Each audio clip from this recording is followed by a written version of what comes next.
Selamat datang di channel Endocrine Metabolic Indonesia. Kali ini kita akan membahas mengenai pemantauan glukosa darah pada pasien DM tipe 2.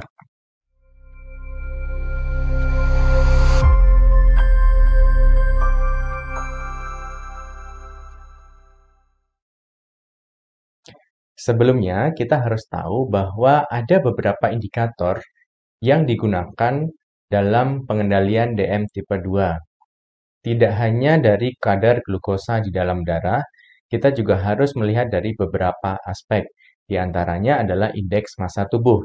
Indeks massa tubuh yang diharapkan adalah 18,5 sampai 22,9.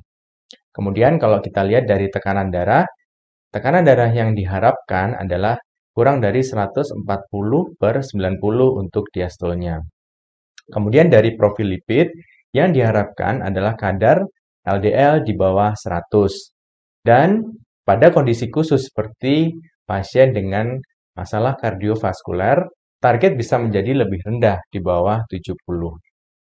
Untuk kendali glikemik, kita memiliki 3 parameter utama dalam melihat apakah pasien DM tipe 2 terkendali ataukah tidak dalam pengelolaan DM tipe 2. Yang pertama adalah HbA1c, gula darah puasa, dan gula darah postprandial. Pemantauan glukosa darah digunakan untuk mengetahui apakah sasaran atau pengobatan yang dilakukan oleh dokter telah mencapai target yang dikehendaki. Selain itu, juga bisa dilakukan untuk mengetahui atau melakukan penyesuaian dosis obat-obatan yang telah diberikan. Waktu pemeriksaan glukosa darah yang disarankan adalah 2 waktu yang utama, yaitu pemeriksaan glukosa darah sebelum makan dan 2 jam setelah makan. Tetapi apabila ada kondisi tertentu yang bisa mengindikasikan untuk pemeriksaan glukosa darah, bisa dilakukan sesuai dengan kebutuhan. Jadi pemeriksaan glukosa darah yang utama ada 2 waktu, plus tambahan 1 apabila ada kondisi-kondisi tertentu di mana membutuhkan mengetahui kadar glukosa darah pada pasien. 3 target kendali utama pada pasien DM tipe 2 yang harus kita capai adalah glukosa darah puasa, glukosa darah postprandial, dan HbA1c. Glukosa darah puasa merupakan glukosa darah yang tanpa pengaruh makanan. Waktu pemeriksaannya adalah kurang lebih 8-10 jam pasien kita persiapkan tidak makan atau puasa. Setelah 8-10 jam, maka pasien dilakukan pengambilan sampel untuk memeriksa glukosa darah puasa. Yang kedua adalah glukosa darah postprandial. Pemeriksaan ini dilakukan 2 jam setelah pasien menghabiskan makanan utamanya. Jadi setelah pasien menyelesaikan makannya, 2 jam kemudian diambil sampel untuk kita lihat bagaimana profil glukosa darah postprandial atau pasca makan. Normalnya, kadar glukosa darah puasa berkisar antara 80 sampai 130. Sedangkan glukosa darah prandial atau postprandial 2 jam normalnya adalah di bawah 180 mg per desiliter.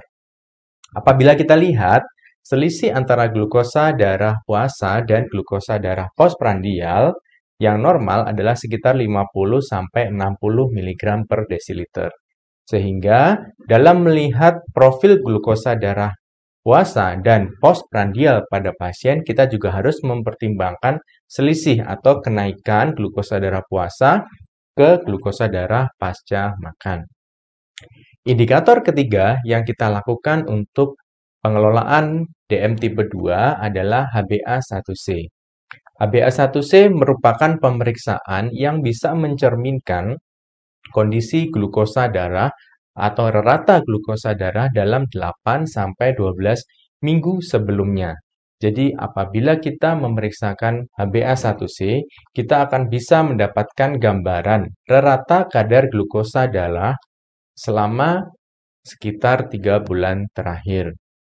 Pada pasien yang telah mencapai sasaran terapi kendali glikemik, HbA1c diperiksa paling tidak 1-2 kali dalam setahun. Idealnya memang HbA1c diperiksa setiap 3 bulan. Tetapi pada kondisi tertentu, pasien bisa diperiksakan 1-2 kali dalam 1 tahun. Pemeriksaan HbA1c tidak bisa dilakukan pada kondisi-kondisi tertentu.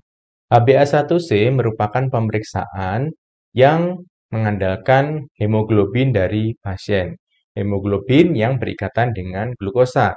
Sehingga dalam pemeriksaannya atau dalam praktek sehari-hari, hemoglobin yang tidak mencapai kadar optimal atau tidak dalam kondisi yang normal akan mempengaruhi kadar HbA1c. Pada kondisi-kondisi tertentu, pada pasien anemia, pasien dengan riwayat transfusi darah berulang, kemudian kondisi-kondisi lain yang bisa mempengaruhi umur dari eritrosit seperti penyakit ginjal, HbA1c tidak bisa kita lakukan pemeriksaan atau tidak bisa kita jadikan sebagai indikator dalam pengobatan DM tipe 2. Kalau kita lihat konversi dari HbA1c dengan kadar rata kadar glukosa di dalam darah adalah sekitar 154 mg per desiliter. Jadi, kalau kita lihat konversi antara HbA1c yang ditargetkan adalah 7%, maka sebenarnya rata glukosa darah yang dihasilkan oleh pasien selama 3 bulan terakhir adalah 154 mg per desiliter. Hal ini bisa menjadi patokan atau bisa menjadi indikator bagi dokter dalam menentukan pengobatan selanjutnya atau juga bisa dilakukan menjadi indikator untuk penyesuaian dosis obat-obatan yang diberikan kepada pasien. Indikator pemeriksaan glukosa darah yang selanjutnya yang bisa kita lakukan adalah pemeriksaan glukosa darah mandiri atau PGDM. Pemeriksaan glukosa darah mandiri bisa dilakukan sendiri oleh pasien dan bisa dilakukan di rumah pada kondisi tertentu dan pada kondisi-kondisi apabila ingin mengetahui kadar glukosa di dalam darah. Waktu pemeriksaan yang disarankan adalah sebelum makan, kemudian 2 jam setelah makan, dan menjelang tidur malam. Pada pasien-pasien dengan kendali glukosa yang buruk, pemeriksaan glukosa darah mandiri bisa dilakukan lebih sering, bisa dilakukan hampir setiap hari. Apabila pasien dengan kondisi glikemik yang sudah baik, maka jeda pemeriksaan bisa dilakukan dalam hitungan minggu sampai ke bulan. Pemeriksaan glukosa darah mandiri dilakukan utamanya pada kondisi-kondisi tertentu, misalnya pasien dengan pengobatan injeksi insulin. Kita memerlukan pemeriksaan glukosa darah mandiri pada pasien yang menggunakan injeksi insulin, di antaranya untuk mengetahui bagaimana penyesuaian dosis yang dibutuhkan dan untuk mencegah terjadinya komplikasi hipoglikemia. Kemudian, pemeriksaan ini juga bisa dilakukan pada kondisi-kondisi khusus, di mana pasien memiliki aktivitas tinggi, pasien dalam kondisi kritis yang sedang dirawat inap, kemudian pasien yang sulit mencapai target kendali glikemik yang diinginkan, walaupun sudah dengan pengobatan yang cukup intensif. Selain itu, utamanya adalah dengan pemeriksaan ini kita juga bisa tahu bagaimana penyesuaian atau perubahan dosis pada pasien DM tipe 2. Ada 7 waktu yang disarankan untuk memeriksakan glukosa darah mandiri. Yang pertama adalah sebelum makan pagi, kemudian setelah makan pagi, kemudian sebelum makan siang dan setelah makan siang, kemudian sebelum makan malam dan setelah makan malam. Dan yang terakhir adalah menjelang tidur malam. Pemeriksaan glukosa darah mandiri yang dilakukan sebelum malam idealnya dilakukan sekitar 5 menit sebelum makan. Apabila kita memeriksakan glukosa darah setelah makan, idealnya diperiksakan sekitar 2 jam setelah makan. Apabila kita memeriksakan glukosa darah menjelang tidur malam, yang disarankan adalah sekitar 3 jam setelah makan terakhir. Dan waktu yang disarankan pada beberapa literatur menyarankan sekitar pada pukul 22 malam. Itu adalah waktu yang tepat untuk melakukan pemeriksaan glukosa darah mandiri. Jadi, kesimpulannya adalah pemeriksaan glukosa darah dilakukan sesuai dengan indikator kebutuhan pada masing-masing pasien. Yang utama yang harus kita lakukan adalah glukosa darah puasa, glukosa darah setelah makan, HbA1c, dan pemeriksaan glukosa darah mandiri. Semua pemeriksaan ini tidak bisa kita lakukan sama pada semua pasien. Pada kondisi-kondisi tertentu, pasien membutuhkan pemeriksaan sesuai dengan indikasi, sesuai dengan kebutuhan, dan sesuai dengan kondisi pada saat itu. Dan yang paling utama, apabila kita ingin melakukan pemeriksaan glukosa darah, tujuannya adalah salah satunya adalah untuk mencegah terjadinya hipoglikemia. Demikian yang bisa saya sampaikan, semoga bermanfaat.